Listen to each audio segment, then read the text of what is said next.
Et Kramnik a joué à tempo fou G7. Il faut savoir que H5 existe. H5 est une possibilité intéressante qui revient de plus en plus, et notamment dans les Open, puisque cette ligne est moins connue. On menace H4 pour gagner le fou G3, et dans beaucoup de parties, on a vu que les blancs ne savaient pas trop comment réagir. Donc attention, si vous voulez jouer cette position avec les blancs, les pièces blanches, il faut connaître la réaction après H5.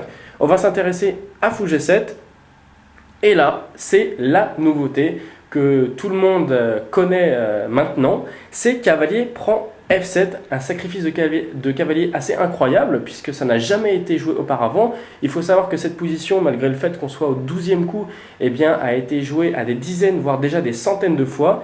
Et ce coup de cavalier, eh bien, c'est la première fois dans l'histoire que ça a été joué. Ce coup avait été préparé 2 ans à l'avance par Sheparinov, qui avait analysé toutes les positions, toutes les possibilités qui découlent de ce coup. Il faut savoir que Sheparinov, lui, est convaincu que ce sacrifice est bon. On a vu un jour après que Timan l'a employé contre Ljubojevic et que les Noirs l'ont emporté. Donc Ljubojevic a trouvé une nouveauté. Donc quand Sheparinov dit que tout est bon, il faut quand même bien évidemment tout analyser. Une petite anecdote à noter, c'est que quand Topalov s'est saisi du cavalier, il a noté cavalier prend D7 et pas cavalier prend F7, donc il était vraiment surpris, c'était un grand choc. Après cavalier prend F7, nouveauté très intéressante, il faut reprendre le cavalier puisqu'on attaque la dame D8 et la tour H8, roi prend F7, et on continue l'attaque par E5. Alors l'idée de 5, elle est multiple, on ouvre toutes les diagonales blanches. Pour le fou E2, la dame D1, on voit que la diagonale B1, G6 est ouverte, celle de D1, H5 également, et on attaque le cavalier F6. Et une autre idée cachée, et qui est peut-être là, je dirais, toute la pointe de ce sacrifice, c'est d'amener en jeu le cavalier C3 qui est complètement inactif, et grâce à E4, E5, on peut jouer cavalier E4 et suivi de cavalier D6 comme dans la partie. Kramnik a joué cavalier D5, cavalier E4, on menace cavalier D6 échec, gagnant le fou B7, donc les noirs doivent réagir, et là il y a plusieurs chemins comme fou F8, Kramnik lui a décidé de jouer roi E7, donc anticipant cet échec et sauvant le fou B7. Cavalier D6 a été joué de toute manière. Alors on attaque le fou B7, il faut savoir que le cavalier en D6 est peut-être la pièce la plus forte, et il va falloir l'épauler avec soit le fou E2, soit la dame D1.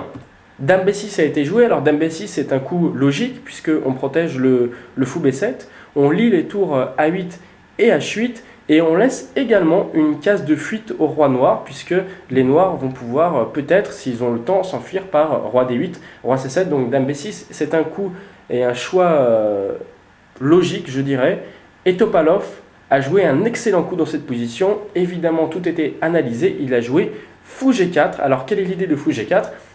On fait pression une fois de plus sur les cases blanches qui sont affaiblies. On attaque le pion E6, les cases F7, G6, H5 sont très faibles et on menace directement fou prend E6. Kramnik a très bien réagi en jouant tour A F8. On peut noter que sur tour A G8, les blancs gagnent déjà en jouant un deuxième sacrifice de pièces par fou prend E6, roi prend E6 et dame H5. On menace, comme vous le voyez, sur l'écran dame F7 mat, et si les noirs jouent tour F8, simplement dame G6 échec, et on regagne le fou G7. Donc tour A G8 aurait été une énorme erreur. C'est pour ça que Kramnik a préféré jouer tour A F8. La nouveauté a été jouée, on peut dire que la ligne est plus ou moins forcée pour le moment. Alors quelle est l'autre idée de Topalov ? C'est toujours profiter de ces affaiblissements qui seront présents pour toute la partie sur case blanche, avec ce petit coup de dame C2 qui menace dame G6, et dame G6 c'est un coup mortel puisqu'on attaque le fou G7, on attaque le pion E6, donc c'est un gros dilemme pour les noirs, et finalement Kramnik va craquer dans cette position. Il va s'emparer du pion D4, ce qui est une faute, comme l'aura également mentionné Topalov dans ses analyses. Et il fallait jouer plutôt tour AG8. C'est le coup qu'avait joué Ljubojevic le lendemain contre Jan Timan, et Ljubojevic, lui s'était un petit peu préparé et avait surpris un peu tout le monde.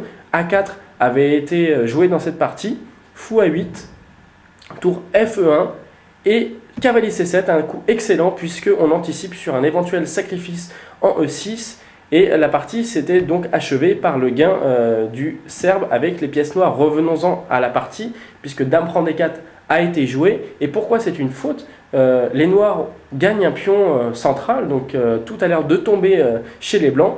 Eh bien non, puisqu'il y a le fameux coup Dame G6, comme je vous l'ai dit, qui attaque le pion E6 et le fou G7. On sacrifie le fou G4 et les noirs sont un petit peu maintenant en danger, puisque dans la partie, il a suivi Dame prend G4, Dame prend G7 échec, Roi D8, et cavalier prend B7 échec. Les blancs regagnent leurs pièces. Roi C8 a été joué et à cet instant, eh bien, Topalov nous a confié dans ses analyses pour échec qu'il était déjà satisfait de sa position. Il a récupéré sa pièce en moins et il a continué l'attaque, comme vous le voyez, par A4. Donc on continue d'ouvrir les colonnes et les diagonales sur le roi C8.